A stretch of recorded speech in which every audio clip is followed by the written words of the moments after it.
sama dengan ingin masuk surga. Kembali kepada kosakata bahasa Swarga Loka tadi. Ingin masuk surga nggak sih? Pengen. Takut nggak sama neraka? Takut. Nah, ketika kita tanya, emang udah tahu surga kayak apa? Emang udah tahu neraka kayak apa? Nggak tahu. Tapi kamu takut sama neraka? Takut. Sama dengan kalimat kita ini, takut nggak sama hantu? Takut. Terus pertanyaannya, emang udah pernah ketemu hantu? Belum, cuman sering ketemu temennya, hostnya gitu. Jadi hostnya mungkin mirip-mirip gitu kayak hantu. Jadi saya takut Ustaz, mungkin gitu kalau po. Jadi ada kalimat. Jadi ada kalimat sesuatu yang kita takut padahal kita belum tahu kan gitu. Jadi kan konyol gitu. Jadi hantu itu apa sebetulnya kan gitu pada akhirnya. Hantu itu sebetulnya ilusi pikiran kita, karena ilusi itu diulang-ulang, itu menjadi paradigma pikiran. Nah, jadi kita mengidentikan diri sebagai pikiran. Jadi takut hantu padahal belum pernah lihat hantu. Kan seperti itu teman-teman. Lalu kita tanya, betul, takut sama neraka? Takut, padahal kita nggak tahu neraka itu seperti apa. Pengen masuk surga? Pengen. Emang udah pernah tahu surga kayak apa? Enggak, tapi pengen masuk surga? Pengen. Sama seperti itu. Nah, nanti pertanyaannya dibalik teman-teman. Makanya banyak sekarang orang-orang Islam itu yang kayaknya terlalu sufinya, terlalu sufisme banget. Padahal Nabi Muhammad nggak begitu. Kenapa kamu masih mau puasa 30 hari? Kenapa kamu masih mau puasa Senin Kemis? Kenapa masih mau puasa Daud? Nas'aluka ridhaka wal jannah wa na'udzubika min sakhatika wan nar. Karena saya berharap ridho dan juga surga. Boleh, karena Rasulullah mengajarkan untuk mengharap surga itu. Jadi jangan sok-sok terlalu sufi. Wah, apa-apa saya masuk neraka, yang penting dapat ridho Allah. Kau nggak makan 2 hari aja kau nangis-nangis kok. Kau ditinggal lama manusia aja, nggak disayangin sama manusia, kau ngerengek-ngerengek kok. Boro-boro kau pengen masuk neraka, nggak apa-apa, yang penting dapat ridhonya Allah. Jangan terlalu sufi lah gitu. Rasulullah aja mengajarkan nggak begitu.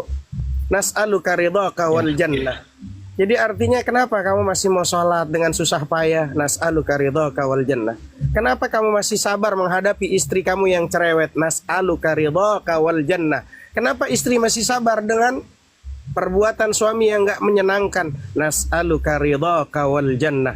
Kenapa kamu masih melakukan ibadah yang begitu payah, malam hari kau bangun? Nas'aluka ridhaka wal jannah. Kenapa kamu masih harus ngelakuin salat subuh, bangun pagi, salat suruk, dan salat duha? Nas'aluka ridhaka wal jannah. Jadi hal-hal yang memang jannah itu ada.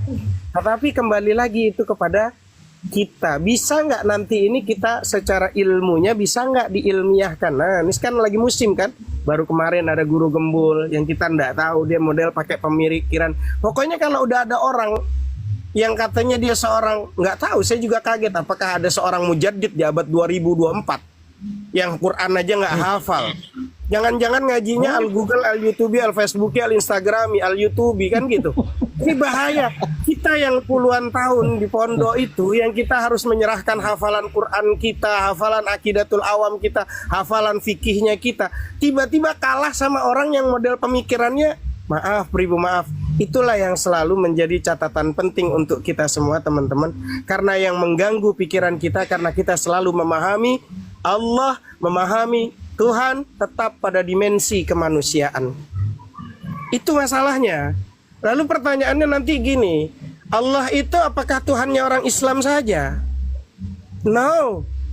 Itulah yang menghancurkan, yang mengkerdilkan Islam adalah orang Islam itu sendiri. Yang mengkerdilkan Allah itu orang yang ngaku Islam. Yang mengkerdilkan Nabi Muhammad itu adalah orang yang ngaku Islam.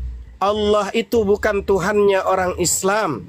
Allah itu Rabbul Alamin, Tuhannya alam antariksa ini. Ya, bukan hanya Tuhannya. Pertanyaannya lalu nanti dikejar, bagaimana dengan mereka yang mencabut nama Allah dengan kitab mereka? Itu yang menjadi penistaan, kembali pada judulnya tadi. Karena Allah itu lam yalid wa lam yulad. Allah tidak beranak dan tidak diperanakkan. Masalahnya nama itu dicatut menghina nama Nabi kita. Sama persis Hanafi, kok kamu sibuk sih ngurusin motor saya? Ini kan motor saya. Kenapa kamu sibuk Hanafi? Masalahnya onderdil yang di motor kamu nyomot onderdil saya. Ya wajar saya ribut sama kamu. Kan gitu teman-teman. Jadi analogi-analogi ini perlu kita kembangkan supaya mereka sadar.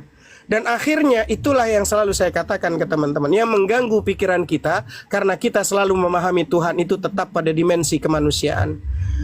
Sama persis dengan kalimat-kalimat Allah, Tuhan yang menciptakan alam antariksa ini. Nggak ada kalimat baru tahu, akan tahu, ingin tahu. Itu manusia.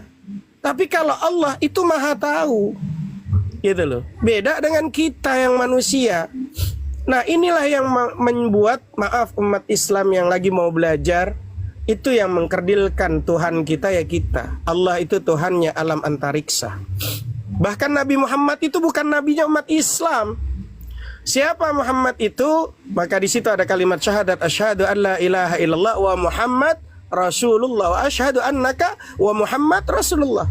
Muhammad itu utusan Allah.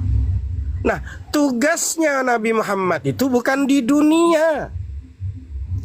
Ya, bukan, tapi rahmatan lil alamin, untuk alam antariksa sampai kepada batas Sidratul Muntaha. Itu tugasnya Nabi Muhammad. Maka pada saat Nabi Muhammad ingin melepaskan sendalnya, apa kata Allah? Jangan dilepaskan saat Isra Mi'raj. Kenapa? Karena langit juga ingin kau injak dengan sendalmu, wahai Muhammad. Pakai saja sendalmu. Artinya tugas Nabi Muhammad bukan hanya di muka bumi. Dia Rasulullah, dia utusan Allah. Andaikan ada orang yang ateis sekalipun ada kalimat asyhadu an la ilaha illallah, kamu nggak bertuhan pun Tuhanmu tetap Allah, kawan. Karena Allah itu bukan Tuhannya umat Islam saja, tapi Allah ini Tuhannya alam antariksa, Rabbul Alamin, Tuhannya Rabb semesta alam.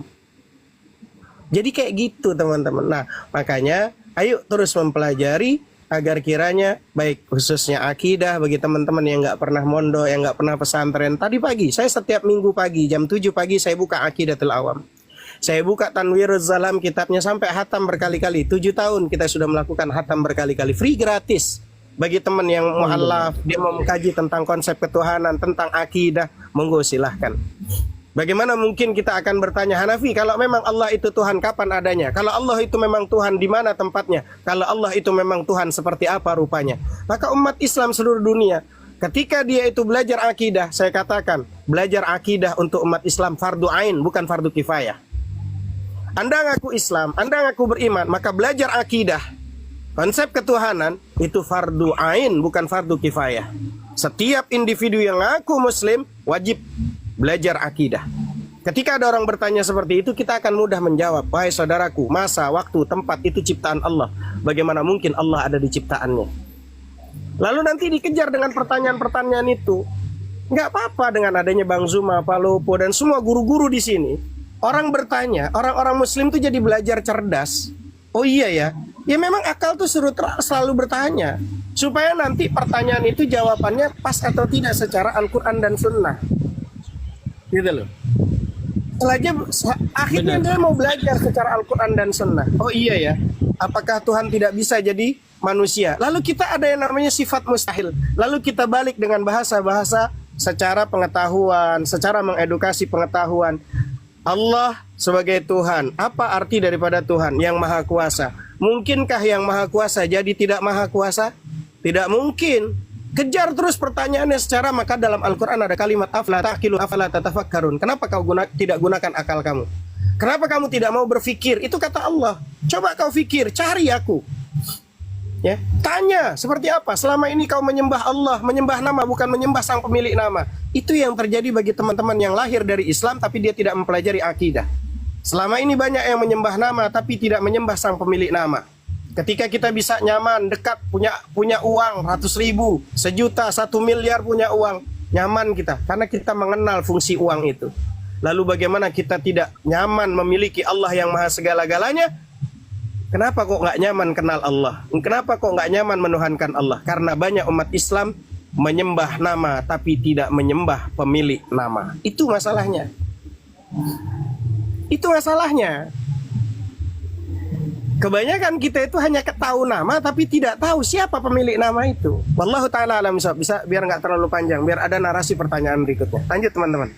Baik, kalau flu ini gue tambah seksi nih Pak Lupo kalau flu ini. Iya, 86,7. Boleh tanggapin ya Pak Ustadz. Ya, sebentar dulu Pak Yahudu, saya ambil poinnya dulu dari apa yang dinarasikan tadi dengan Pak Ustadz. Kebanyakan orang hanya mengenal nama, tapi tidak mengetahui sang pemilik nama. Begitu ya Pak Ustadz ya? Baik. Lalu bagaimana kita mengetahui siapa itu sang pemilik nama itu? Silakan Pak Ustadz. Sebelum ditanggapi, si Yahudu mungkin sudah mau asyhadu ini Pak Ustadz, silakan.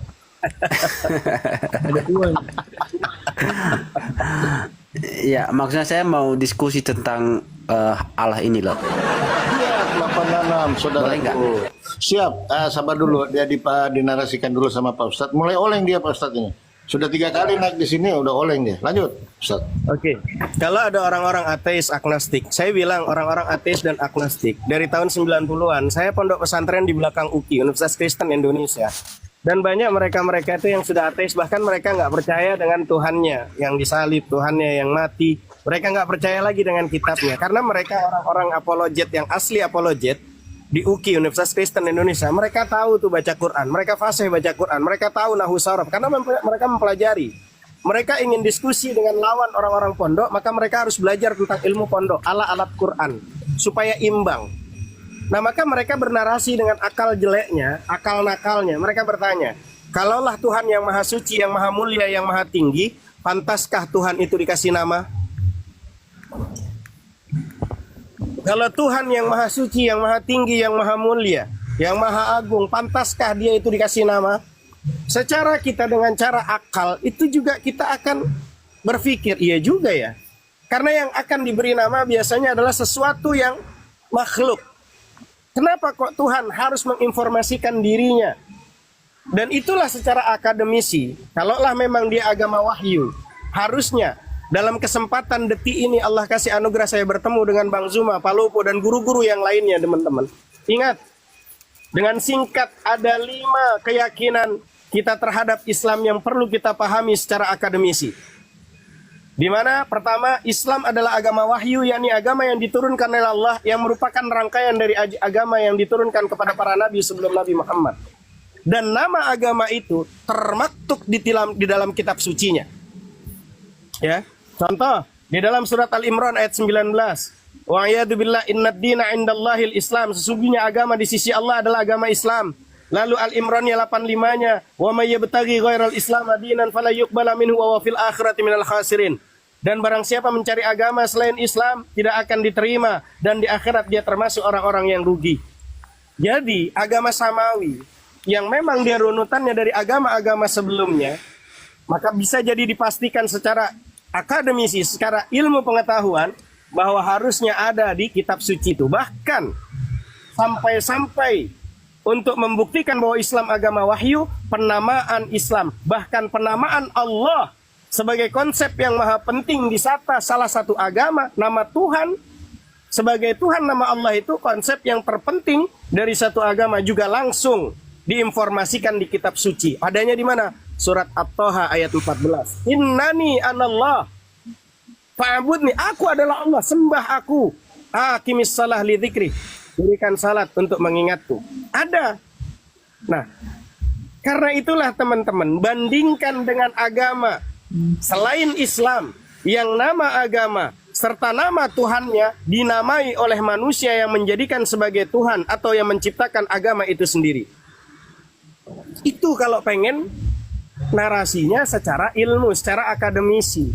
Tapi kalau seumpama ya udah imani saja, ya monggo, saya Muhammad Hanafi, bahkan Bang Zuma, bahkan Pak Lopo, bahkan teman-teman saya semua yang muslim di bawah maupun yang di atas, guru-guru, enggak peduli kalian mau nyembah sendal jepit jadi Tuhan, kancing baju jadi Tuhan, bahkan kalau perlu ban dalam jadi Tuhan, itu urusan kalian kawan. Ya, tapi kita di sini cuma ingin menginformasikan, sayang ayah ibu kalian menyekolahkan kalian bisa baca dan tulis, gunanya jangan sampai kalian dibohongi. Sementara itu, Allah Ta'ala lanjut. Masya Allah. Silakan saudaraku yang mau masuk surga, silakan. Oke. Sangat menarik ya narasi-narasi Pak Ustadz Hanafi. Dan kebetulan juga ada juga ya Bang Zuma juga di sini. Bahkan kemarin juga sempat diskusi tentang Allah itu siapa dan hakikatnya apa.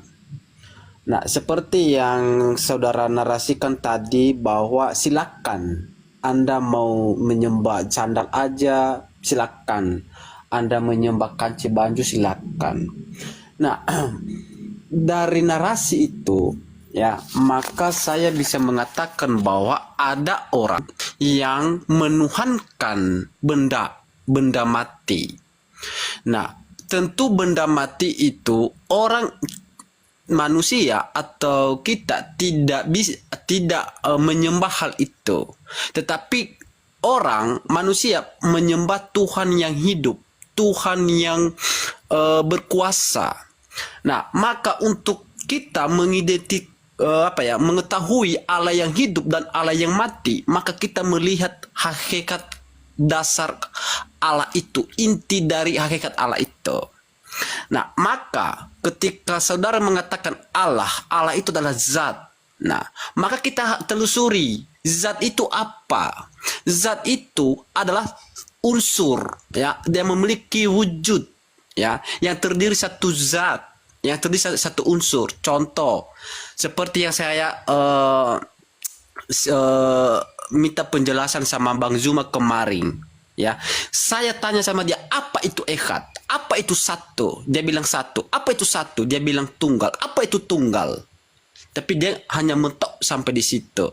Jadi artinya pengertian tentang tunggal hanya mentok sampai di situ. Tidak ada definisi baru tentang tunggal itu sama dia. Sebenarnya kalau dia menggali kata tunggal itu, ya, kata tunggal itu disematkan kepada benda yang satu unsur. Contohnya apa? Seperti air, batu, dan tanah, dan angin, dan sebagainya. Nah, fungsinya apa? Ya, apakah batu bisa berbuat di dalam dirinya atau tidak? Tentu tidak. Dia harus membutuhkan, ya, tanaman atau zat lain untuk bisa bermanfaat. Contoh, apakah batu bisa berfungsi tanpa ada yang unsur lain? Tidak. Nah, itu yang tunggal, yang definisi pertama. Yang kedua, definisi yang kedua yang satu. Saya memberikan contoh kepada Zizuma kemarin, ya. Telur itu ketika Anda membeli satu, apakah Anda hanya membeli kulitnya doang? Apakah Anda hanya membeli yang putihnya saja atau yang kuningnya? Tentu tidak. Anda pasti membeli kulit dan beserta putih dan kuningnya, tetapi dikatakan satu. Nah, di dalam kesatuan itu ada kehidupan di dalamnya tanpa membutuhkan, ya, tanpa membutuhkan unsur lain, karena di dalam keesaan kesatuan itu ada kehidupan, ya. Pak Ustadz harus memahami hal itu, definisi hakikat yang tunggal itu. Nah, jadi ketika orang berhala menyembah patung, menyembah buatan-buatan tangan mereka, itu terdiri satu unsur dan tidak bisa bergerak, tidak ada kehidupan di sana, ya, karena dia terdiri satu unsur. Saya udah kasih contoh tadi seperti air itu tidak bisa bermanfaat kalau tidak ada unsur lain yang bisa dimasukkan di dalam dirinya. Oke, ya Bang, ya, sampai di sini paham? Paham. Berarti silakan. Anda menganalogikan Tuhan itu seperti telur. Baik. Nanti akan nggak apa-apa. Ya, oke, silakan. Oke. Kita buktikan mana apakah Allah yang hidup, Allah yang mati. Silakan. Itu perbedaannya Yahudu, orang-orang Kristen dengan kita yang teman-teman. Maka saya selalu katakan, merasa paling benar itu adalah awal daripada segala kesalahan. Dan merasa benar sendiri itu kesalahan berikutnya. Dan selalu saya alhamdulillah dengan izin Allah masuk di Komal Bang Palopo dan ketemu dengan para guru-guru yang luar biasa. Saya selalu katakan teman-teman, kalaulah orang-orang belajar dan dia mengerti bahasa kosakata, pasti dia tidak akan terjebak dari bahasa itu. Seperti dari kalimat ahad, qul huwallahu ahad, Allah itu esa dan tidak berbilang 1, 2, 3, tidak berbilang. Ya, itu kosakata. Lalu nanti ada kalimat zat. Zat itu daripada zal, alif dan ta. Bukan jat, ya. Ini yang harus difahami. Itu adalah esensi alami atau pokok sumber dari semua ada itu karena dari Allah tadi. Sumbernya itu dari Allah Subhanahu wa taala, Allah Rabbu Jalla Jalaluh. Maka kalau di Kristen itu tadi yang dijelaskan lah apa segala macam, saya tidak paham, dan itu dia yang paham barangkali. Karena nanti ketika kita tanya mentok dengan sendirinya. Contoh, kita itu memiliki yang namanya dari 20 sifat. Allah itu namanya begitu banyak sifat-sifat yang ada, tetapi yang perlu diketahui adalah terbagi menjadi 4 bagian daripada sekian banyak sifat. Ada namanya nafsiyah, teman-teman. Apa itu nafsiyah? Ta'rifnya hiyal hal wajibatul lidzati ma damatid dzat mu'allalat ghairu mu'allalatin bi'illatin. Artinya, ialah hal yang wajib bagi zat selama zat itu tidak dikarenakan dengan suatu karena. Allah itu tidak dikarenakan dengan suatu karena. Ini yang saya selalu bilang, umat Islam ya, muslimnya yang dia ngaku Islam, terkadang mereka nggak paham tentang nafsiyah. Hingga kalau ditanya apa buktinya adanya Allah, lalu mereka bernarasi, buktinya adanya Allah adalah adanya kita, adanya alam, adanya bumi, adanya matahari, dan alam antariksa. Ini terjebak kalimat seperti ini tidak boleh. Karena di dalam nafsiyah itu terbantahkan. Allah itu tidak dikarenakan dengan suatu karena. Karena nanti kalau ditanya balik, kau bilang buktinya adanya Allah, adanya kita. Berarti kalau kita nggak ada, alam antariksa ini nggak ada. Berarti Allah nggak ada. Nggak bisa. Karena di nafsiyah itu ada kalimat wujud. Allah itu wujud. Apa itu wujud? Allah itu ada sebelum kata ada itu ada. Dan Allah akan tetap ada walau kata tiada sudah tidak ada. Itulah nafsiyah. Itulah wujud. Itu bedanya kami dengan Yahudi dan teman-teman Kristen. Kami mudah, gampang memahaminya. Nggak muter-muter dan nggak ruwet. Jadi Allah itu wujud. Allah itu ada sebelum kata ada itu ada. Dan Allah akan tetap ada walau kata tiada sudah tidak ada. Lanjut kepada sifat salbiyah. Setelah salbiyah itu kita lihat teman-teman. Apa itu salbiyah? Ta'rifnya hiya kullu sifatin dallat ala nafi ma la yaliku bihi jalla wa azza wa jalla.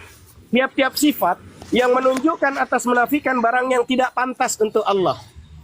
Ada 5 yang tidak pantas untuk Allah Tuhan semesta alam. Kidam, sedia. Allah itu harus sedia. Jangan sampai Tuhan datang setelah alam antariksa datang. Kan aneh kalau alamnya udah ada, Tuhan datang telat. Karena Tuhan harus sedia kala bako. Tuhan harus kekal. Jangan sampai ada Tuhan sempat mengalami kematian. Macam mana Tuhan pernah ngalamin kematian? Karena itulah ada salbiyah. Sifat yang dimana dia menunjukkan atas menafikan barang yang tidak pantas untuk yang maha kuasa, untuk Allah. Jangan sampai mengatakan bahwa Allah itu, bahkan di situ ada kalimat bakok kekal, jangan sampai Tuhan mati. Macam mana kita punya Tuhan mati? Apalagi sampai tidur, apalagi sampai makan, lapar, nasi goreng dan segala macam. Kalau perlu bubur kacang hijau, kalau perlu dengan ikan goreng. Tambah bahaya lagi kalau Tuhan semacam itu. Ya. Lalu ada mukhalafatul lil hawadis. Di salbiyah itu berbeda Tuhan yang baru dengan yang baru. Semua alam antariksa ini ciptaannya. Maka tak mungkin Tuhan itu sama dengan ciptaannya. Ya. Lalu qiyamuhu binafsihi. Tuhan itu berdiri dengan sendirinya. Jangan sampai Tuhan itu malah ada gara-gara ada rahim seseorang. Tuhan ada melalui proses seseorang. Macam mana ini? Hah? Nggak bisa. Masa Tuhan harus ada dengan melalui satu pelantaran? Nggak bisa. Wahdaniyat. Tuhan harus esa. Ya, macam mana harus Tuhan itu kasih nama? Tuhan ini, Tuhan ini, Tuhan ini. Yang mana yang Tuhan? Ya tiga-tiganya jadi satu. Pusing kita.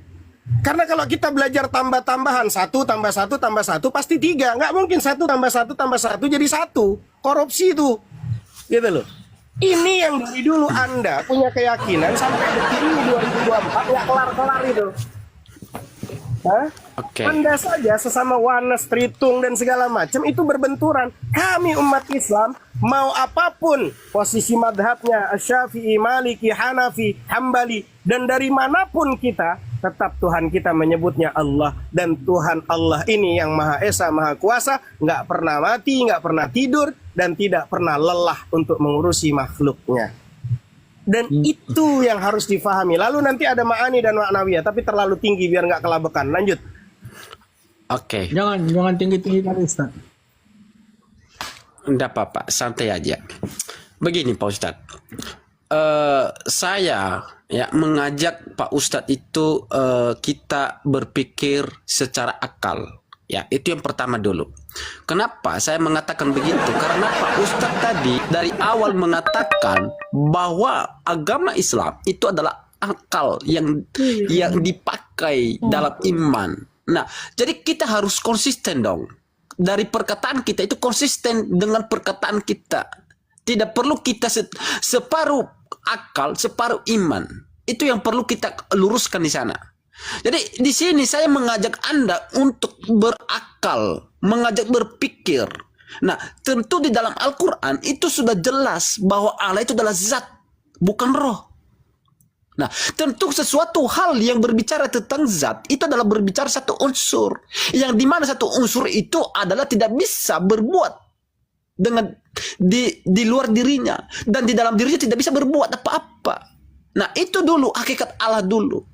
Nah, berbicara tadi Anda menyinggung tentang keberadaan Allah, di mana Allah itu telat menyatakan dirinya. Sebenarnya siapa yang telat menyatakan dirinya? Nah, kalau saya membahas ke sana, ya, mungkin terlalu panjang, ya, karena kalau kita melihat sejarah, kembali ke sejarah lagi, ya, kita melihat bahwa kekristenan awalnya abad pertama dan mungkin Islam itu abad ke-7. Nah, jadi telat, siapakah yang telat di sini? Apakah Allahnya Kristen? Apakah agama Islam? Mungkin sejarah yang membuktikan, yang menjawab hal itu.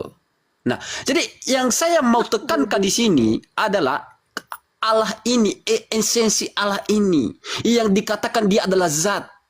Ya, karena berhala itu adalah satu unsur, tidak ada unsur lain di dalam dirinya secara data dan ilmiah yang berbicara, bukan berbicara dengan iman. Kalau tadi Anda menyampaikan Anda itu berakal, mestinya Anda konsisten dengan perkataanmu itu. Jadi berdalil data memberikan bukti begitu. Segala sesuatu yang berdiri satu unsur itu tidak bisa bermanfaat dan berguna. Ya, contoh Anda memberikan, permen karetnya keluarin dulu dari mulut tuh. Anda mengambil air, ya, Anda mengambil air dan kasih di mangkok. Apakah air itu berfungsi atau tidak? Tidak. Nah, coba Anda, ya, ada membeli telur, ya, yang dimana Anda beli satu, tetapi di dalam ada 3. Tetapi kenapa Anda mengatakan satu? Nah, di situ ada kehidupan. Itu yang disebut, itu yang disebut adalah Allah yang hidup. Pak Dok, gak apa-apa. Oke, saya potong dulu Pak Yahudi ya. Jadi poinnya sudah didapat, artinya 2 kali. Anda menganalogikan Tuhan itu seperti telur. Iya. Izin sedikit. Di sini saya mengajak untuk kita berakal, berpikir. Karena saudara adalah agama yang berakal. Baik. Ya, silakan. Oke. Sebelum Ustaz Hanafi, saya mau tanya dulu satu. Di situ kan Anda menganalogikan Tuhan itu seperti telur 3 ya. Ada kulit telur, ada putih telur, ada kuning telur. Sekarang pertanyaannya, yang mana yang telur? Silakan. Ya, itu yang satu itu. Iya, siapa? Yang mana? Yang satu itu, telur itu, yang dimana ada kulit, ada putih, ada kuning. Itu. Yang mana yang telur gitu loh? Ya, Kan itu ada telur kulit itu telur. nama yang dikasih ke satu benda itu. Iya, Itu telur itu. Berarti kulit telur bisa dikatakan telur. Telur itu contoh ya. Ketika Anda lahir, Anda dikasih nama Palopo. Palopo itu adalah nama dari manusia. Palopo apakah hanya terdiri dari mana? Bukan. Apakah hanya tubuh? Saya menyelamatkan Lanjut, Yahudu Ustaz. biar nggak terlalu Lanjut, ini, Ustaz. kasihan ke dikte di bawah karena Enggak, memang saya di kita sini tidak bisa. mengajak Anda berpikir. Iya. Saya nggak bisa Lanjut, menjelaskan Ustaz. warna kepada orang buta Yahudu. Saya menyelamatkan Anda. Jadi Anda diam dahulu. Kita akan jawab dan Iya, itu Anda silakan. sendiri. Jadi Kita Anda bingung mau berakal ya, menyatakan yang berakal. namanya Oke, kulit silakan, telur silakan. bukan telur, dalam telur Ya. bukan telur, putihnya bukan telur, kuningnya bukan telur, dan saya menyelamatkan supaya Iya, nggak terlalu silakan. Jadi teman-teman, Yahudu tadi bilang dia lebih dulu datang. Emang Bible itu kapan? Kapan adanya Bible itu? Yahudu belajar sejarah itu kapan? Anda tahunya Bible itu ada kapan? Evangelion itu adanya kapan?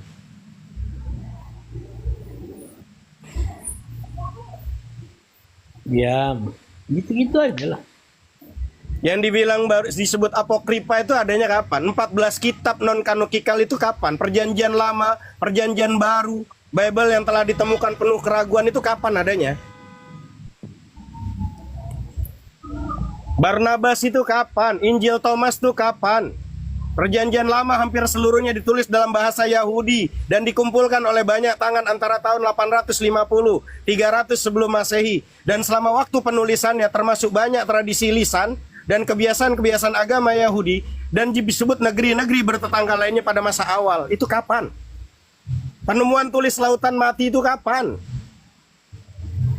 Naskah awal dalam bahasa Yahudi tertanggal hanya dari tahun 895. Terjemahannya awal dari perjanjian lama adalah Alexander Great, Septuagint 250-100 sebelum Masehi.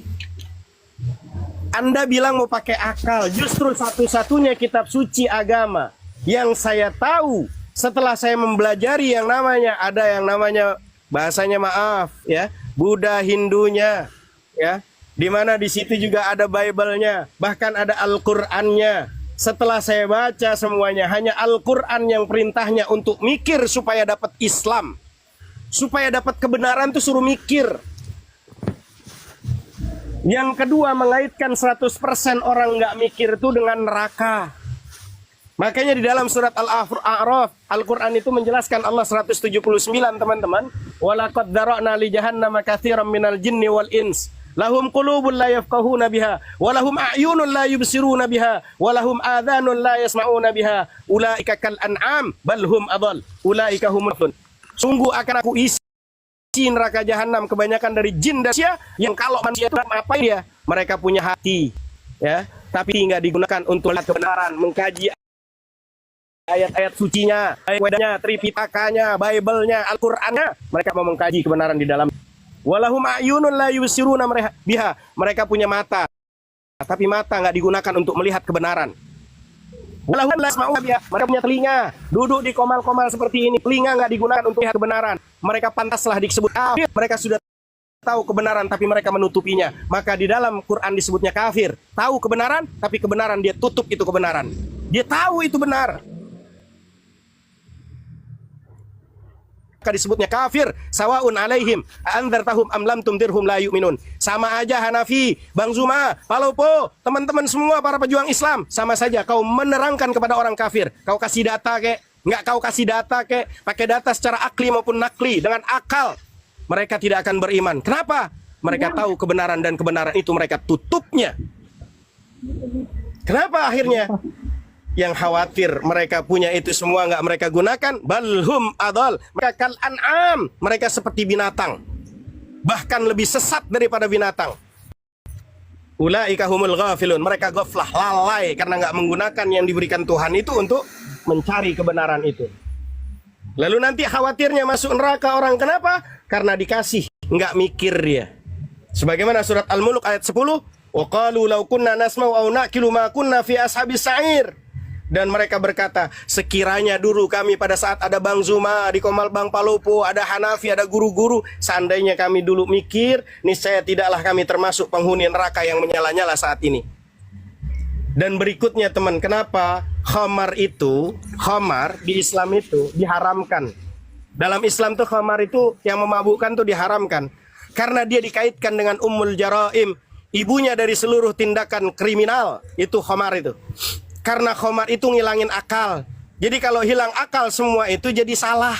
Karena orang nggak bisa beriman karena hilang akal. Makanya di dalam Islam boleh nggak sembahyang, boleh nggak? Boleh kalau kamu hilang akal. Maka agama hanya untuk orang yang berakal. Jadi nggak apa-apa. Kalian nggak Islam nggak apa-apa loh. Akalnya nggak berfungsi dengan baik kok.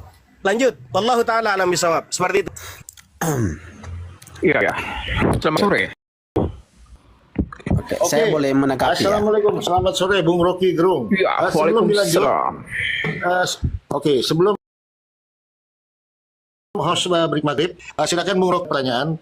Ada kulit telur, ada putih telur, ada kuning telur. Yang mana telur? Silakan. Ya, semuanya telur itu. Berarti kulitnya bisa dimakan? Tidak, tapi dia telur. Bisa dimakan kalau akalnya hilang. Itu baru bisa dimakan. Oke, Bung Rocky, izin sedikit Ustaz ya. Oke, silakan. Ya, saya suka tuh yang disampaikan sama Ustadz Hanafi tuh. Matkat siruhu haram, fakaliluhu haramun tuh. Kalau dia banyaknya tuh haram, maka sedikitnya juga haram. Karena banyak saja tuh sudah menyesatkan, apalagi dikit. potensinya bakal menjadi sesat tuh, jadi dungo tuh. Ya. Jadi tadi baling-baling kapal tongkang mengatakan bahwasannya definisi telur bisa dimakan. Tidak semua telur bisa dimakan itu. Seperti kata Bung Polopo, kuning telur itu adalah telur, kulit itu adalah telur. Tapi apakah bisa dimakan kulitnya itu? Bisa, selama you tidak ada akal. Itu ya Dudo.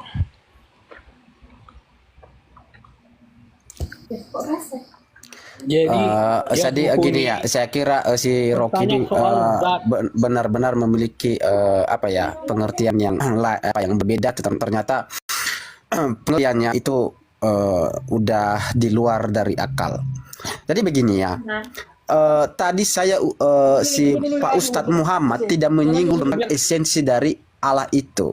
Ya, tadi udah saya sampaikan segala sesuatu yang terdiri dari satu unsur itu adalah suatu benda mati. Kita itu diciptakan dari tanah. Tanah itu kalau manusia diciptakan dari tanah tanpa roh itu adalah mati, tidak akan hidup. Tetapi ketika ada roh ditiupkan di dalam hidungnya maka akan dia hidup. Nah, maka ketika dia hidup maka ada jiwa di dalam dirinya. Nah, jadi kalau hanya satu unsur, maka itu dikatakan berhala atau ilah. Nah, jadi itu yang saya maksud di sana.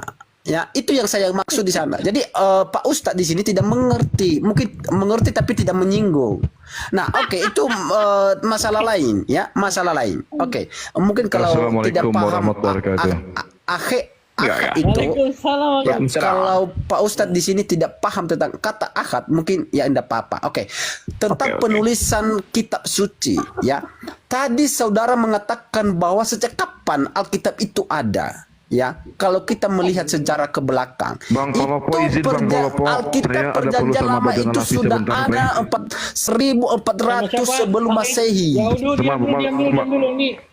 Saya sekarang waktunya. Beliau lagi maghrib tuh, saudara ada tuh. pun boleh, nggak apa-apa.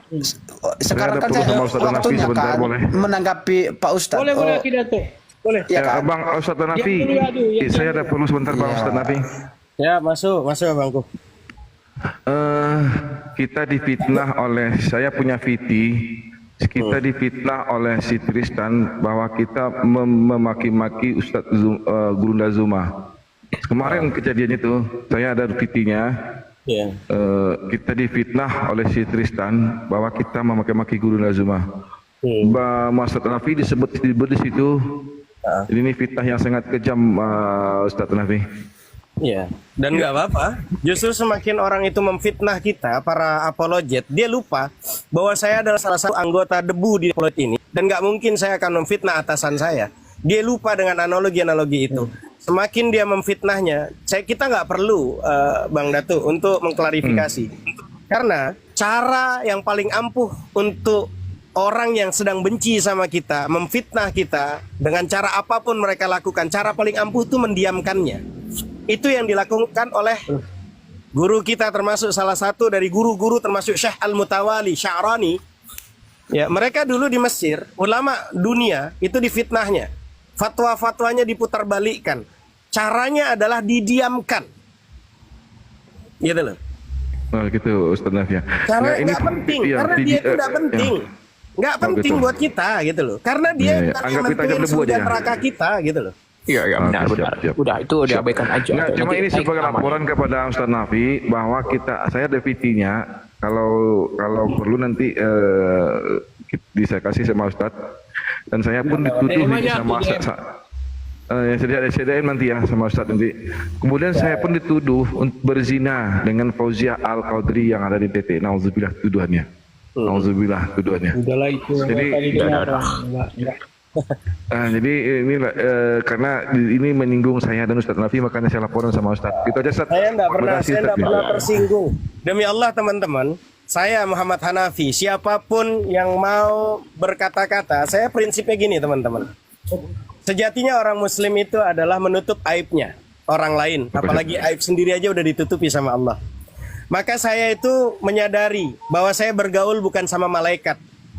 Saya tuh bergaul sama manusia. Al-insan makhlul khata' wan nisyan. Manusia itu bisa salah, bisa lupa. Jadi karena saya yakin dan saya merasa bahwa hidup saya ini bukan bergaul sama malaikat, jadi saya simpel aja. Kalau ada orang, Hanafi itu diomongin di Komal sana, diomongin begini-gini, saya senyum. Makasih, artinya dia masih hormat sama saya, ngomong di belakang saya. Dan ketika di depan saya merasa takzim dan ngaku murid saya. Dan itu yang terjadi, dan saya merasa bangga. Dia masih hormat sama saya, di belakang saya dia dengan cara memfitnah dan memframing. Seperti itu mudah. Oke. Iya, kau siap mana Bang Nafi? Makanya saya minta pendapat Bang Nafi karena saya juga definisi nggak perlu itu gimana bagusnya. diklarifikasi. Oke, siap. Kalau Saya orang yang benci sama kita itu nggak perlu diklarifikasi, diamkan saja, nanti juga habis begitu saja. Dan minta saja Oke, sama siap. Allah, doa sama Allah supaya Allah ampuni dosa-dosanya, Allah beri taufik hidayah, dan doanya orang terzalimi katanya diampuni Datu. Jadi kalau ada orang yang menzalimi, doa aja ya Allah mudah-mudahan nambah bini lagi, kan enak Bang Datu. Dan bini pertama itu kan kita beres sudah. Oke, siap. Makasih saya ganggu Mas Nafi. Semuanya Guru Zuma. Saya cuma itu aja, laporin aja sama tetua saya. Ya pun boleh. Ustaz Hanafi. Makasih Bang Polopo udah naikin saya di sini. Saya cuma klarifikasi dengan Bang Hanafi aja. Clarify itu Ustaz Hanafi. oke. Ya. Oke, terima kasih Bang Kemal. Ya. Oke, lanjut ya diskusinya. Saya turun dulu. Oke, saya semuanya. lanjut ya. Assalamualaikum warahmatullahi wabarakatuh. Assalamualaikum warahmatullahi wabarakatuh Bang Datu. Bentar, duduk. Ustaz Hanafi. Bangku siap. Iya, saya mau jujur sama Ustaz nih. Siap. Saya jujur, dari lubuk hati yang paling dalam, saya tidak suka dengan Ustaz. Tahu Tidak kenapa? apa. Tahu kenapa? Hah? Karena Anda laki-laki doh. Saya sukanya sama wanita doh. Tapi saya sayang sama Ustaz. Itu dia. Bagus. Kalau saya suka sama Ustaz, nanti saya di gay itu artinya tuh kan. Saya sukanya sama wanita itu. Astagfirullahaladzim, mantap teman-teman. Iya, definisinya itu sayang. Oke. Saya sayang sama Ustaz itu. Boleh saya Oke, lanjut? ya, saya lupa. Ya, silakan anak ikan kerapu. Yuk, lanjutkan bicaranya. Ikan kerapu ikan kerapu lanjut. Ini tadi kan saudara datang apa ya? Ya maaf ya Udu, lanjut aja lah Udu, lanjutlah. Jangan Oke, habiskan lanjut. waktu. Itu bahas. Kau bicara Oke, aja. kita di sini ya. Jangan baper lah, lanjut aja ya Udu. Enggak Lanjut. baper, enggak baper, enggak. Aku enggak orang seperti itu.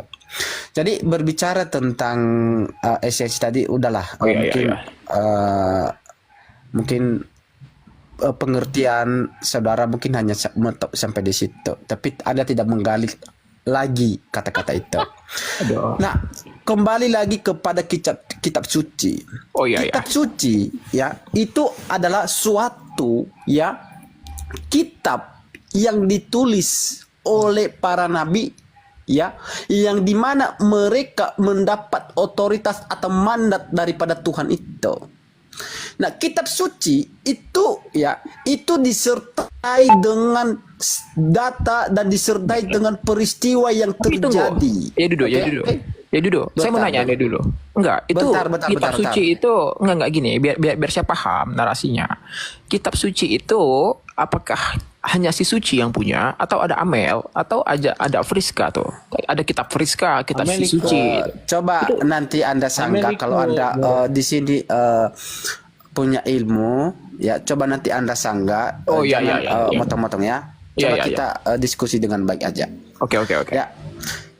Kitab suci itu adalah merupakan suatu data yang dimana disertai sebuah peristiwa yang terjadi. Nah, itu yang disebut kitab suci, yang mendapat otoritas atau mandat daripada Tuhan itu.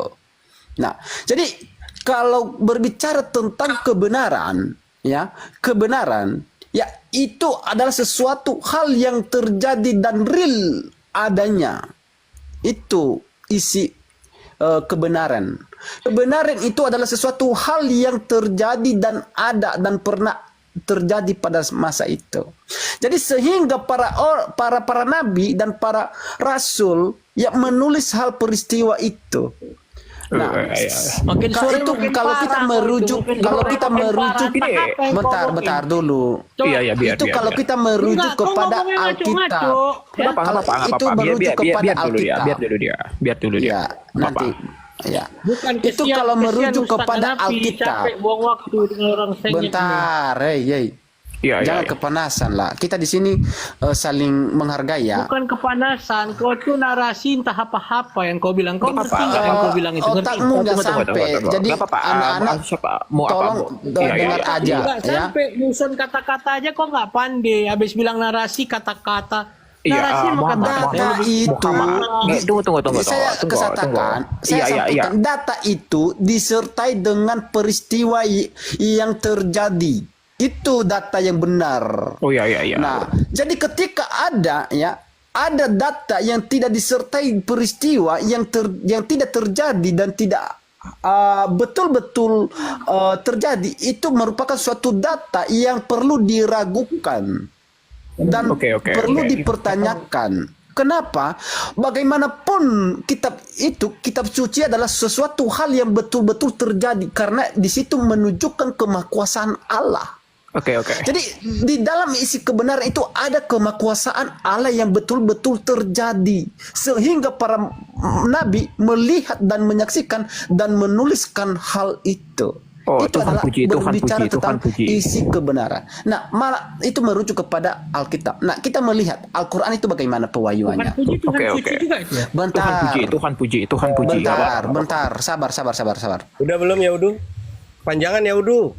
Ayo, silakan. Enggak, yang udah panjang nggak jelas tahap apa. Enggak, begini. Walaupun acak-acakan saya berusaha untuk memberikan satu rangkuman supaya saya tidak peduli ya Udu itu mau paham atau tidak, tapi minimal teman-teman Muslim yang di bawah bisa teredukasi yang jumlahnya hampir 8 miliar orang yang nonton. Mudah-mudahan para malaikat 8 meridai kita, miliar. mendoakan. Pertama, wahyu dalam Islam itu apa yang disebut daripada wahyu di dalam Islam? Firman Allah yang diturunkan kepada umat manusia melalui nabi-nabinya, bisa jadi pelantara dengan cara melalui malaikat Jibril atau langsung kepada para nabi.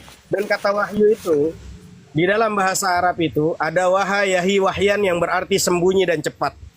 Lalu nanti kalimatnya untuk teman-teman Muslim, bagaimana wahyu itu disampaikan bila tanpa suara dan huruf? Karena kita Ahlus Sunnah wal Jamaah mengatakan bahwa kalam Allah, firman Allah itu bila sautin wala harfin, tanpa suara dan tanpa huruf. Beda dengan Yahudu keimanannya, firman berubah jadi manusia. Tapi tidak apa-apa, itu keimanan dia.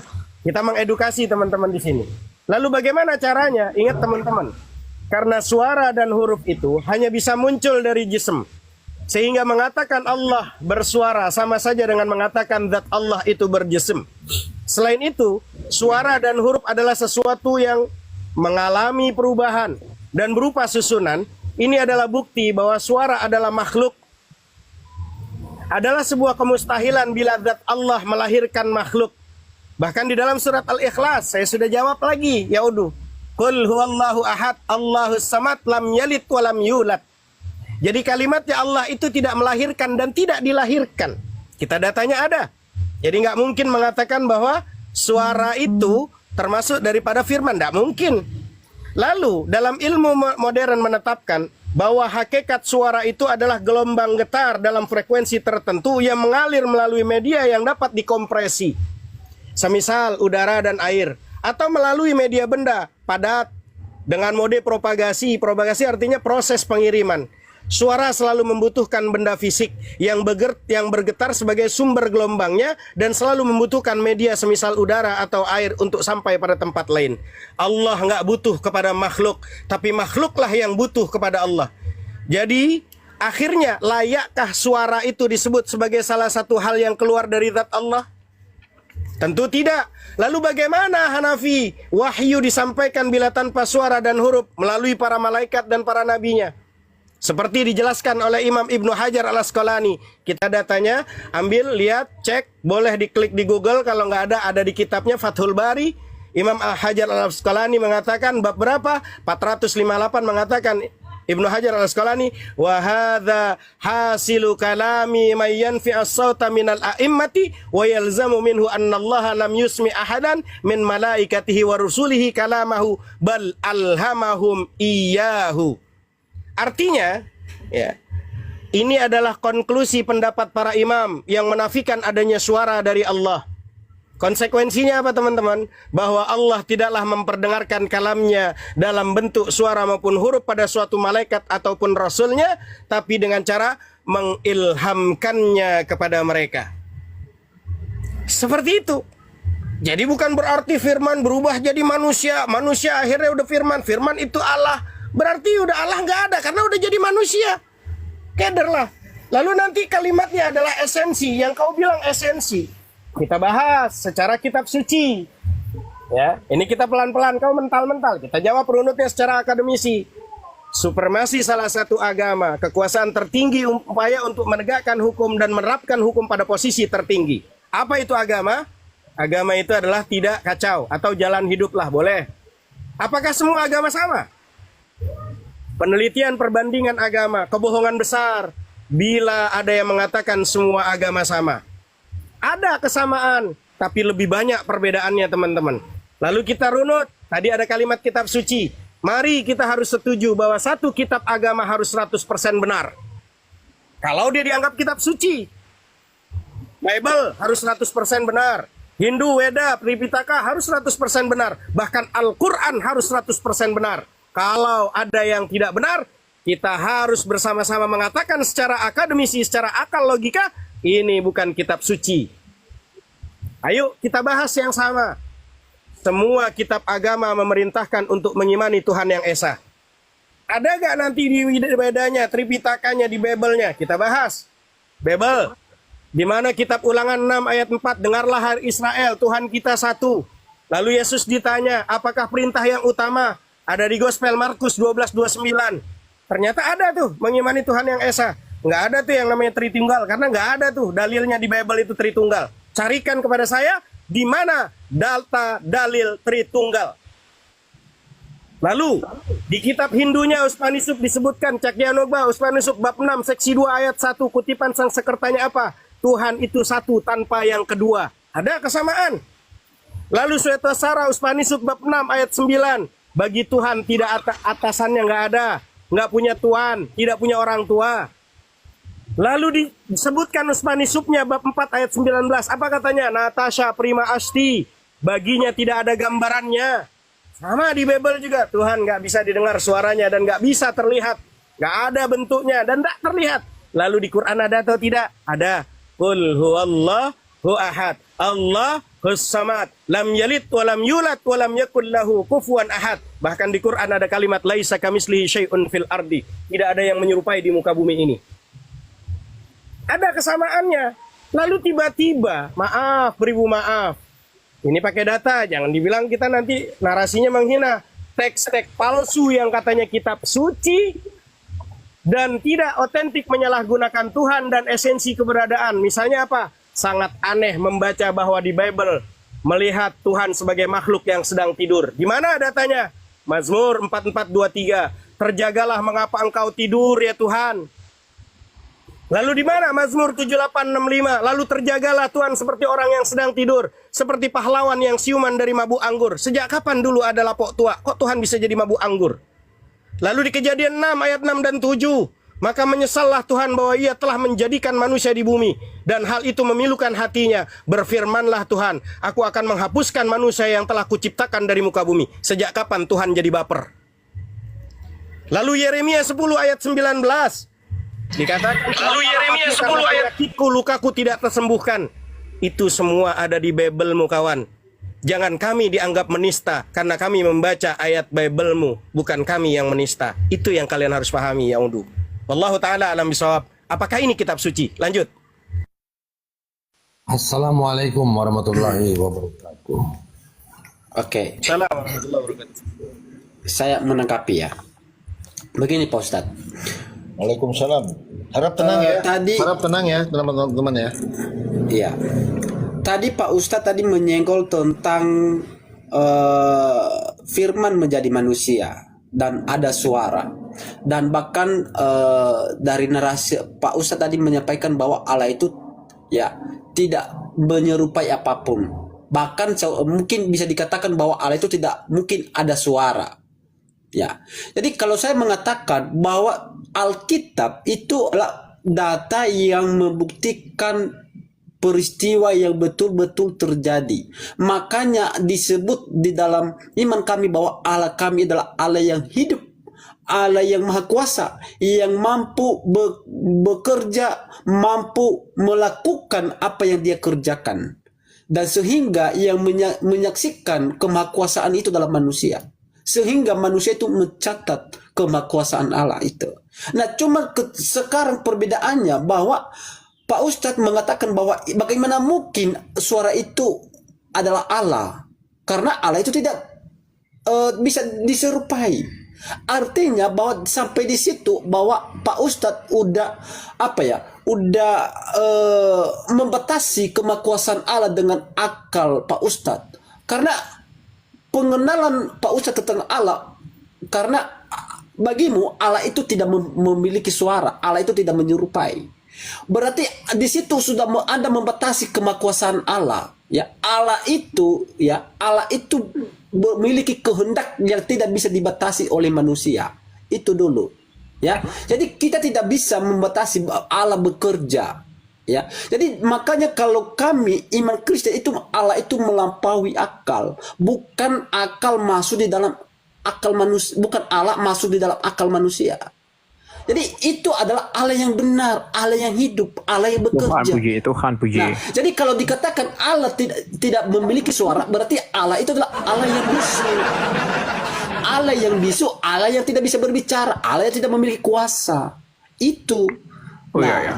Nah, itu yang saya tanggapi tentang Pak Ustadz menyenggol tentang Allah itu bagaimana mungkin menjadi manusia. Bagaimana Allah itu memiliki suara.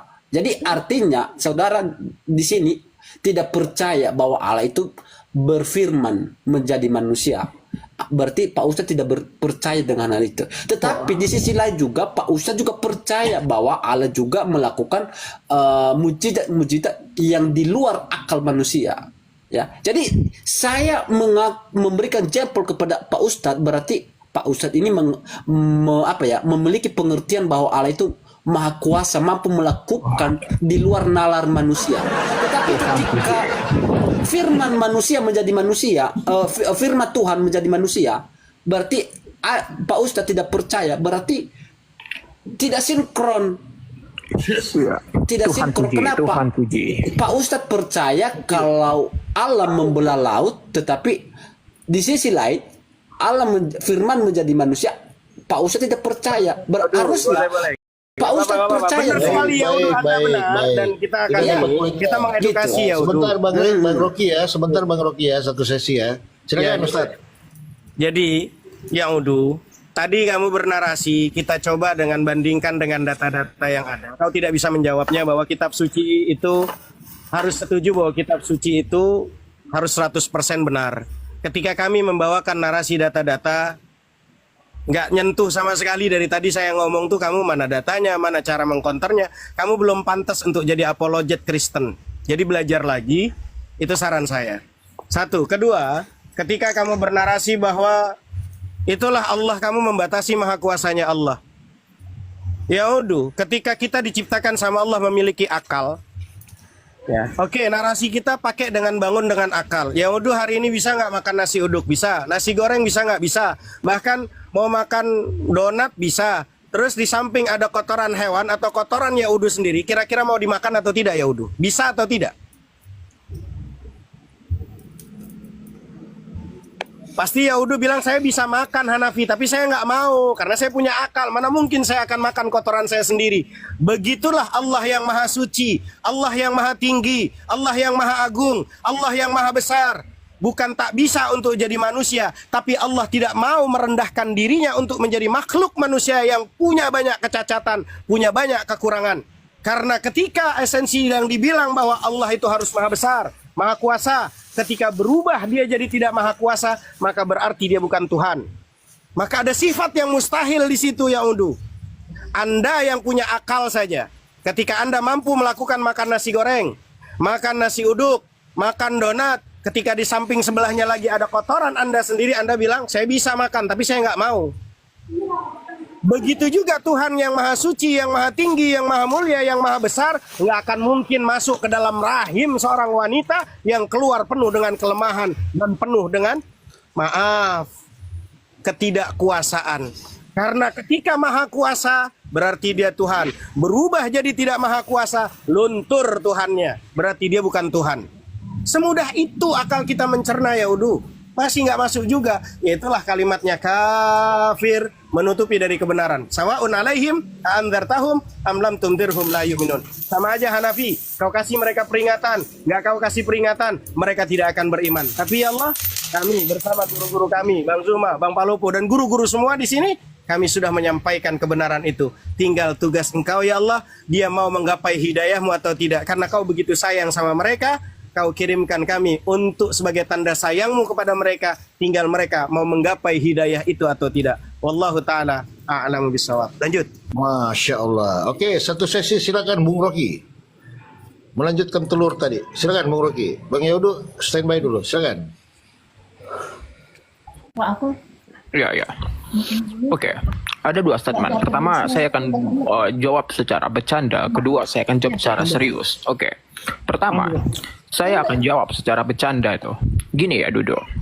Kalau you bahas Tuhan yang hidup, hidup itu adalah parameter dari yang mati. Artinya, ada hidup, ada mati. Jadi tidak pas sebuah kata hidup disematkan kepada yang ada itu. Bahkan makna kata abadi itu juga nggak pantas, karena abadi itu adalah yang hidup menolak yang namanya kematian, makanya disebut abadi itu.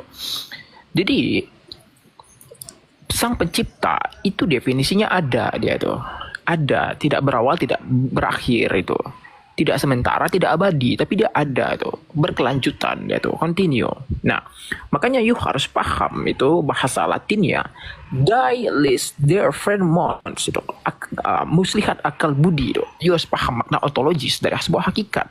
You katakan bahwasannya yang namanya Tuhan itu harus ada mukjizat. Mukjizat dalam grammar bahasa Arab itu ajaza, yang melemahkan. Mukjizat itu hanya ada pada makhluk. Karena mukjizat itu diberi oleh Tuhan. Kalau Tuhan punya mukjizat, artinya dia bukan Tuhan itu. Paham ya? Ya, Dudu ya. You harus paham tuh segi keilmuan dari basic logika dasar. Nah, itu tadi secara bercanda tuh, saya secara serius tuh. Secara bercanda. Sekarang saya secara serius menanggapi ya, Dudu. Begini ya, Dudu. Definisi telur, kalau kita bahas kitab suci, bagaimana saat Elon Musk itu menciptakan sebuah roket, dan roket itu harus dipahami bagaimana sebuah kartun bernama Naruto itu bisa punya anak bernama Boruto. Nah, sehingga kartun Doraemon sudah tidak ada lagi saat ini tuh, sudah digantikan sama kartun-kartun di stasiun YouTube itu. Makanya you harus paham, Adudu, bagaimana sebuah simpanse itu dapat makan pisang tapi tidak mau pisang goreng. Pisangnya itu harus pisang mentah. Makanya kalau you paham tukang gorengan, dia tidak akan jual nasi Padang, karena nasi Padang itu bukan dari Padang, tapi ada di mana-mana tuh. Nah, definisinya apakah sebuah martabak itu dapat dimakan dalam keadaan kenyang? Bisa, Aduh. Makanya soal keilmuan dalam kitab suci. Jadi si suci dia punya kitab. Kadang Amel punya kitab gitu. Saya potong ya, izin saya potong. Ini saya secara serius nih jawab ini.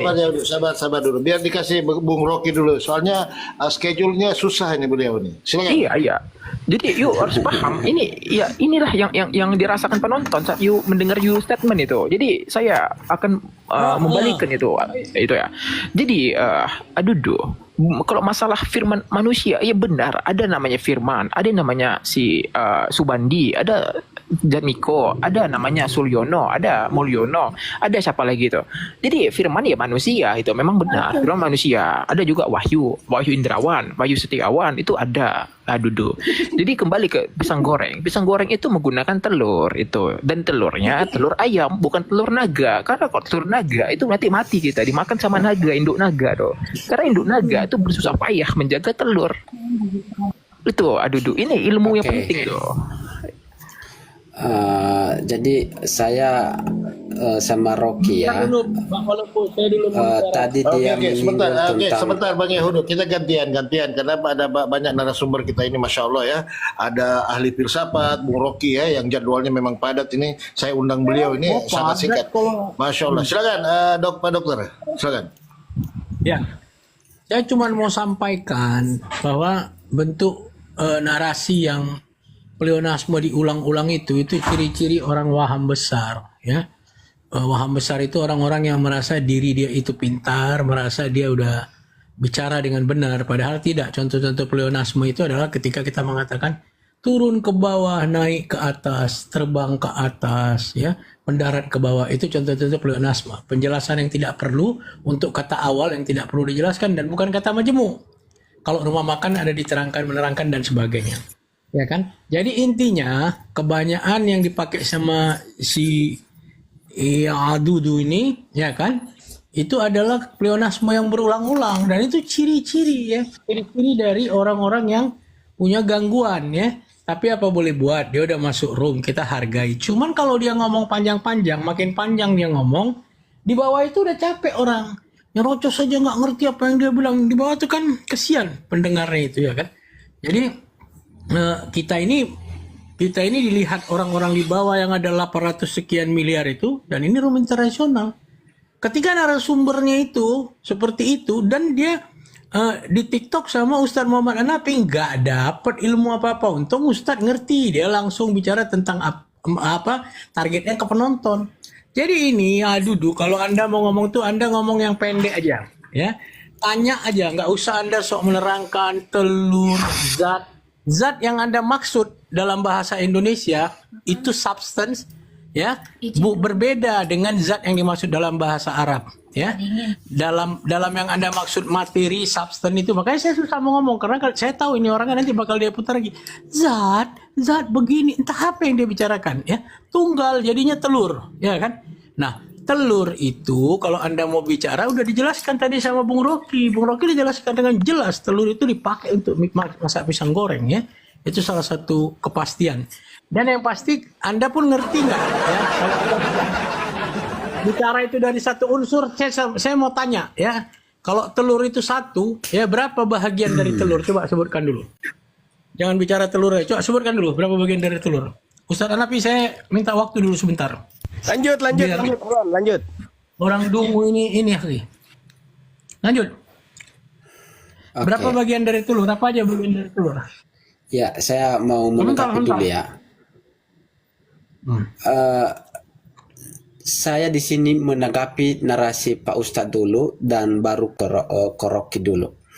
Nah, tadi Pak Ustadz tadi menyinggung tentang bagaimana mungkin Allah yang mulia itu menjadi manusia, ya, yang dimana manusia ini penuh dengan dosa, yang penuh dengan kesalahan. Nah, artinya ya, berarti Allah itu tidak mungkin menjadi manusia menurut Pak Ustadz.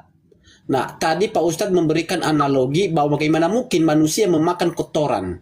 Kotoran itu tidak ada harga dan kotoran itu tidak bisa disimpan tetapi dibuang, oke? Bisa jadi pupuk, Ya, bisa jadi pupuk. tidak Ayo ada- disimpan bisa Oke. jadi pupuk kandang. Ya. Sabar. Jadi artinya Sabar dulu, bahwa sabar. artinya Host menurut dulu. Ustadz, Izin dulu. Abang Luhu katanya menanggapi Rocky, tapi kenapa larinya ke Ustaz Hanafi? Fokus. tadi kan Pak Ustadz tadi yang memulai narasi baru ke Rocky nanti baru saya tanggapi, Oh ya. iya.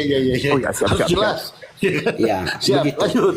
Nah, artinya menurut Pak Ustadz berarti manusia itu tidak ada harganya di hadapan Tuhan, tidak bernilai, ya. Tapi di dalam iman kekristenan, ya, sebesar dosa apapun manusia itu adalah ciptaan Tuhan yang berharga, yang didasari dengan Yesaya 43 nomor 4 yang berbunyi, oleh karena engkau berharga, takut dan mulia, dan aku ini mengasihi engkau.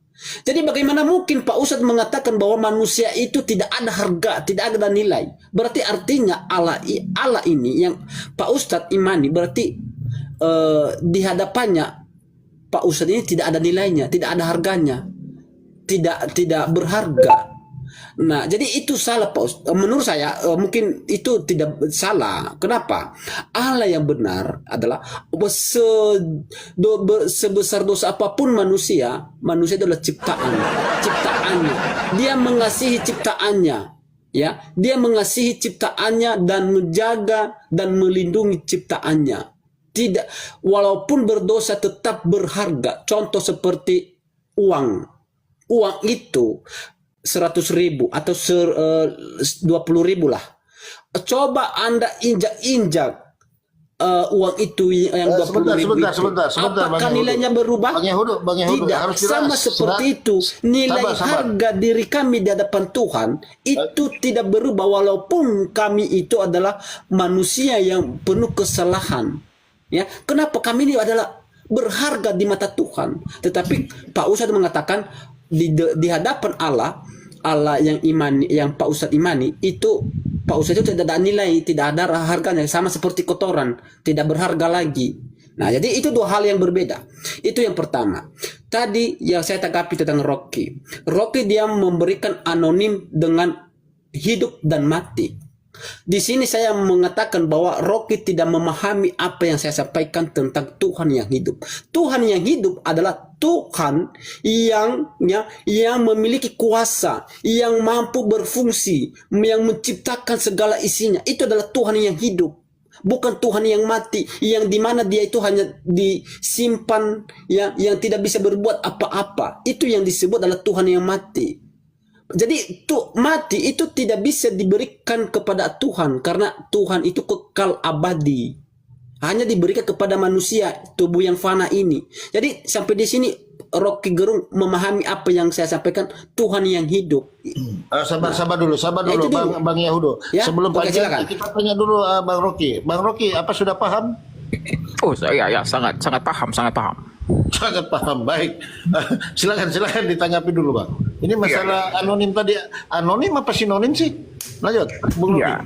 Jadi si cemilan Ya'juj dan Ma'juj ini mengatakan anonim. Anonim itu persamaan, antonim itu perbedaan. Hidup itu antonimnya adalah mati. Itu dia ya. Tapi nggak apa-apa. Kita paham bahwasannya ketika manusia itu sudah masuk dalam fase 40 hari, ya begitu memang. 40 hari menjelang tuh ya memang kita paham dari ranah psikis itu ya. Jadi Dudu, kalau kita bicara telur itu berasal dari sang pencipta itu. Makanya kenapa Kim Jong Un itu sebagai presiden Korea Utara menciptakan sebuah fase aturan yang dia itu hierarki itu.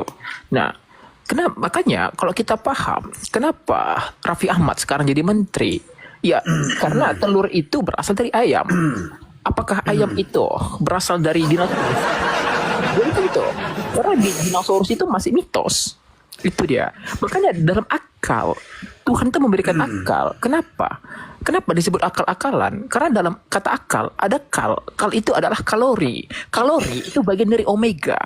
Omega itu alfa dan omega. Makanya dalam ikan salmon itu ada alfa dan omega tuh. Karena alfa itu adalah awal yang besar itu. Nah, Pak Lopo.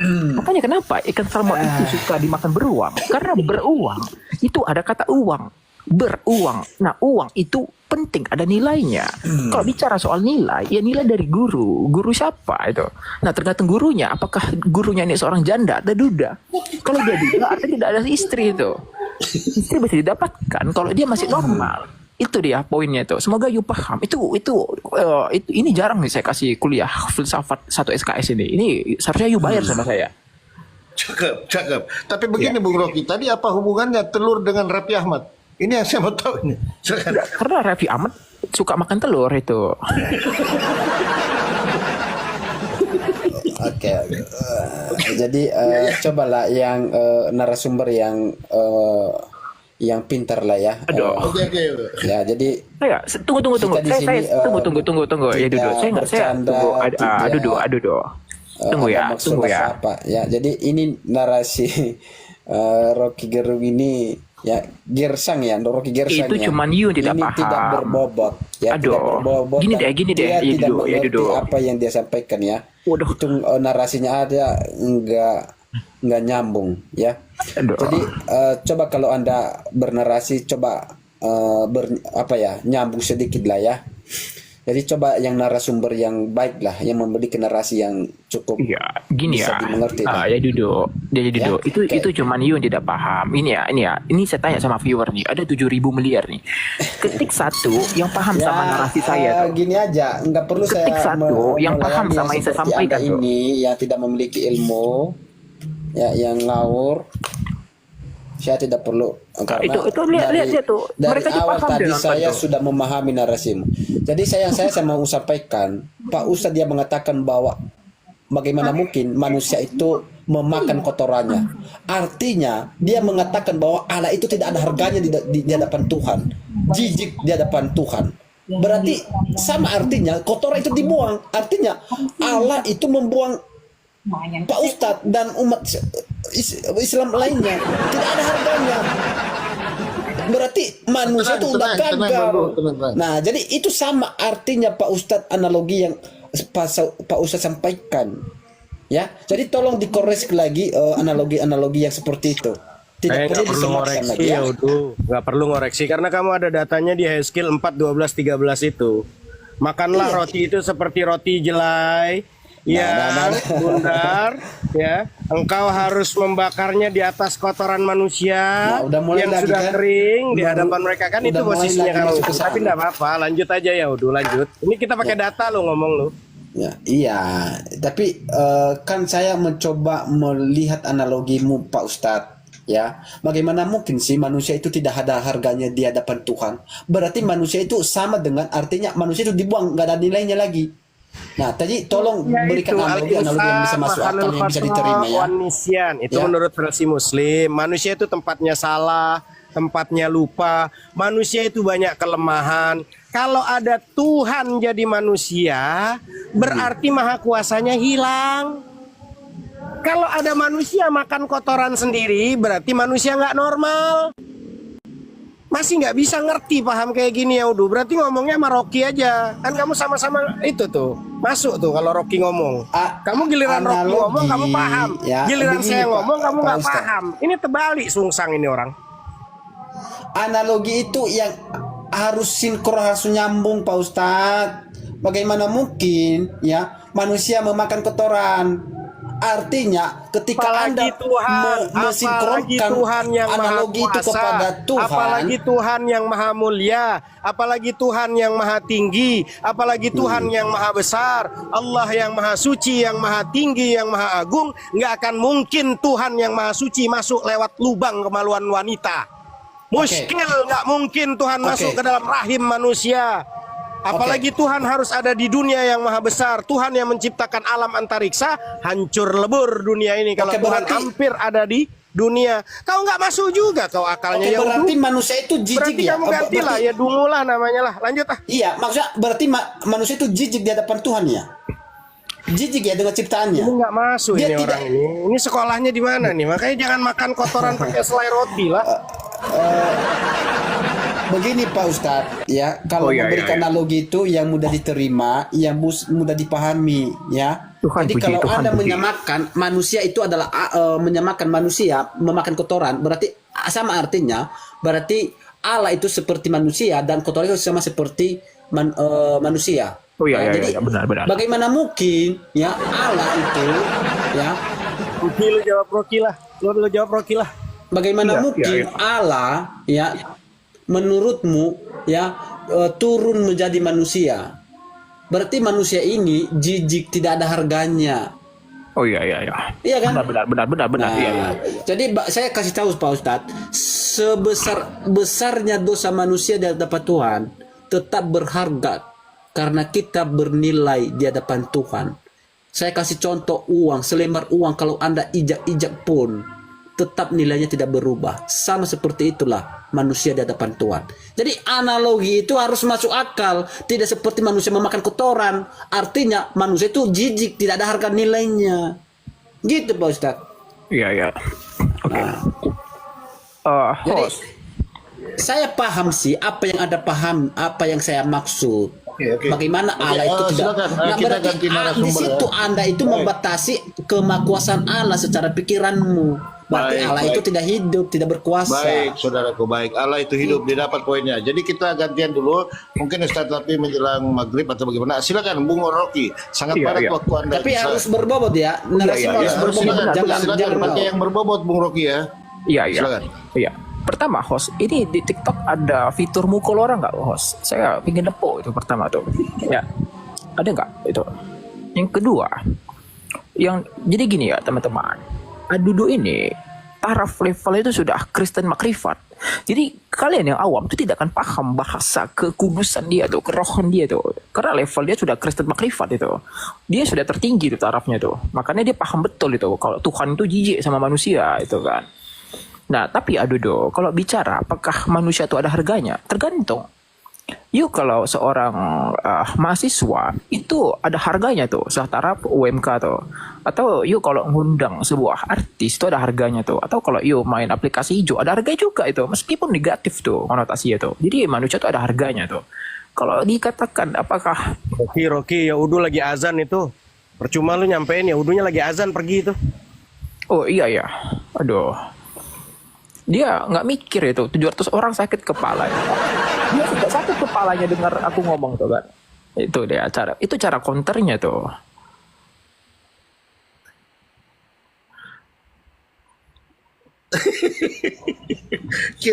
Kira-kira ada nggak sih yang ngerti di bawah ini? Tolong ketik 1. Iya. Dia bilang saya sakit kepala, saya nggak paham gitulah. Dia nggak ngira itu 700 orang itu udah mau migrain itu dengar kayak narasi itu. Pak Ustadz Hanafi, Silakan. Siap, Bang Seven. kata Imam Syafi'i benar kan? Setiap kali berdebat dengan kelompok intelektual, aku sering menang. Tetapi anehnya kalau berdebat dengan orang bodoh, aku kalah tanpa daya. Itu kata Imam Syafi'i itu. Ya. Ahsan, betul. Tapi ya kembali lagi, kita lebih mengedukasi ke teman-teman muslim yang mereka barangkali kita dengan gaya kita masing-masing nggak perlu harus jadi orang lain. Gaya kita dengan gaya teman-teman debaters yang lain terus mengupgradekan diri. Maka saya selalu bilang, merasa paling benar itu awal segala kesalahan. Sampaikan aja sesuai dengan pengetahuan yang kita miliki. Biar nanti seumpama kita keliru ada yang DM, ada yang ngoreksi supaya kita lebih bijak. Jadi saya selalu katakan merasa paling benar itu awal segala kesalahan. Dan merasa benar sendiri adalah kesalahan berikutnya. Jadi membenarkan itu bukan dengan cara menyalahkan. Membenarkan itu dengan cara membenarkan. Itu akhlak Nabi. Makanya coba Nabi ketika dihina-hina, dicaci maki sama buta, tukang minta-minta, ya. Tapi apakah Nabi itu sampai posisi wafatnya Nabi apakah menginformasikan ke dia? Saya ini orang yang kamu caci maki, kan tidak? Nabi itu dengan penuh rahmat, dengan penuh kasih sayang disuapinya setiap hari untuk berangkat sholat, dibikinnya makanan yang empuk. Sampai wafatnya Nabi, sampai diketahui bahwa yang nyuapin itu Nabi adalah oleh Abu Bakar Siddiq menyuapi itu. Ketika Abu Bakar Siddiq bertanya kepada anaknya sendiri sebagai istrinya Nabi, apa yang belum aku lakukan? Maka kata anaknya ini, ya, Aisyah dikatakan bahwa Rasulullah itu kalau mau sholat itu selalu nyuapin orang sana, selalu bikin makanan yang lezat. Lalu coba bikinkan aku, biar aku nanti yang nyuapin. Jadi aku pengen apa yang belum aku kerjakan sebagaimana Nabi Muhammad mengerjakan. Pada saat menyuapinya, Abu Bakar Siddiq tuh heran. Yang keluar dari mulut orang tua ini caci maki, hinaan, dan gak pernah ada terlontar lemah lembutnya. Sambil disuapin, oh kau telah datang. Ya gitu, disuapinnya dengan cara diam, disuapinya. Tapi ternyata si orang yang buta ini yang bukan tiap hari menyuapi saya. Kemana orang yang menyuapi saya? Emang benar-benar nih gara-gara si Al-Amin nih pendusta ini, Al-Amin ini penyihir ini, nggak benar ini. Wah macam-macam keluar dari mulutnya hinaan. Sampai gemeretek nggak tega. Sangat luar biasa Abu Bakar Siddiq meneteskan air mata. Seperti inilah yang dilakukan Rasulullah SAW. Membenarkan itu dengan cara membenarkan, bukan membenarkan dengan cara menyalahkan. Allahumma salli ala Sayyidina Muhammad wa ala ali Sayyidina Muhammad. Hingga pada akhirnya Nabi ini wafat, dikasih tahu bahwa yang menyuapi kamu nggak tahu siapa dia. Tidak tahu. Dialah Al-Amin yang selalu kau caci maki, yang keluar dari mulutmu caci maki. Dialah yang menyuapi setiap hari itu. Aku menggantikannya, aku ini Abu Bakar Siddiq. Lalu apa yang terjadi? Orang tua itu mengatakan asyhadu an la ilaha illallah wa annaka Muhammad Rasulullah. Takbir. Itulah cara metode dakwah yang dilakukan oleh Nabi. Maka Allahu Akbar teman-teman. Ayo, apapun yang kita lakukan, maka dialah Muhammad yang melakukannya. Kita berdakwah yang benar, maka Muhammadlah sebetulnya yang benar. Kita melakukan apapun, salat kita, zikir kita, kebaikan kita, sedekah kita, karena Muhammadlah yang benar, bukan kita. hingga kita nggak jumawa dan nggak sombong, karena di dalam diri kita pun ada Muhammad di dalamnya, dan Muhammad itu adalah sesuatu yang terpuji, dan yang terpujilah yang melakukannya, bukan kita. Maka selalu saya narasikan, apakah tangan saya ini aku, apakah wajahku ini aku, apakah kakiku itu aku, apakah badanku itu aku, apakah pikiranku itu aku. Ternyata yang melekat pada diriku saja bukan aku, apalagi yang tidak melekat pada diriku. Tentu bukan aku lagi, teman-teman. Lalu siapakah aku? Secara yang melekat pada diriku saja, itu bukan aku. Pikiranku bukan aku, apalagi yang nggak melekat. Rumahku bukan aku, mobilku bukan aku, motorku bukan aku, istriku bukan aku, anakku bukan aku. Tapi seringkali teman-teman, kita ini semakin banyak melekat kepada yang bukan diri kita, semakin menderita kehidupan kita. Banyak di antara kita yang melekat pada mobil, hingga mobil tergores, kita ikut tergores. Motor tergores, kita ikut tergores. Itulah sehingga berpikir, aku adalah wajahku, itu salah. Ketika ada yang mengatakan wajah kita jelek, badan kita gemuk dan segala macam, padahal itu bukan aku. Maka teman-teman, ayo mulai hari ini sadari siapa aku, sehingga kita tidak mudah baper, tidak mudah tersinggung dengan apa yang orang lakukan terhadap yang bukan diri kita, yang bukan aku. Karena aku adalah hamba Allah. Siapa aku? Aku adalah Abdullah, hamba Allah. Aku siapa? Khalifatun fil ardi, khalifah di muka bumi. Itulah Nabi.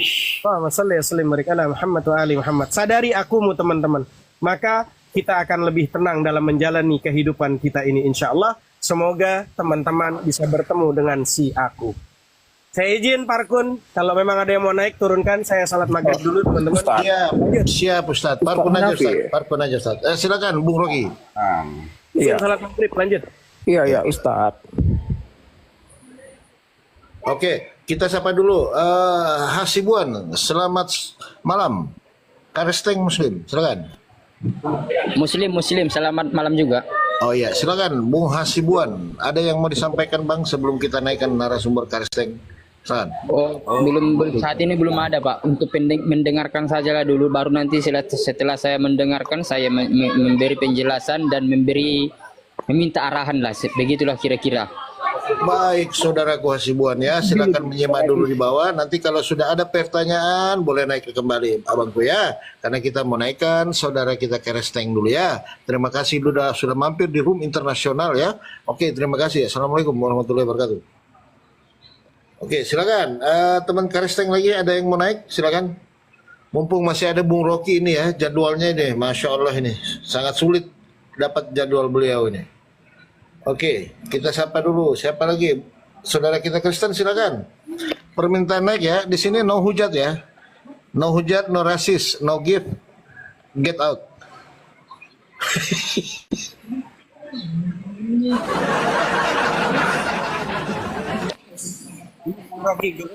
Bang Rocky Gersang. Oke, ini selamat malam Bung Rocky.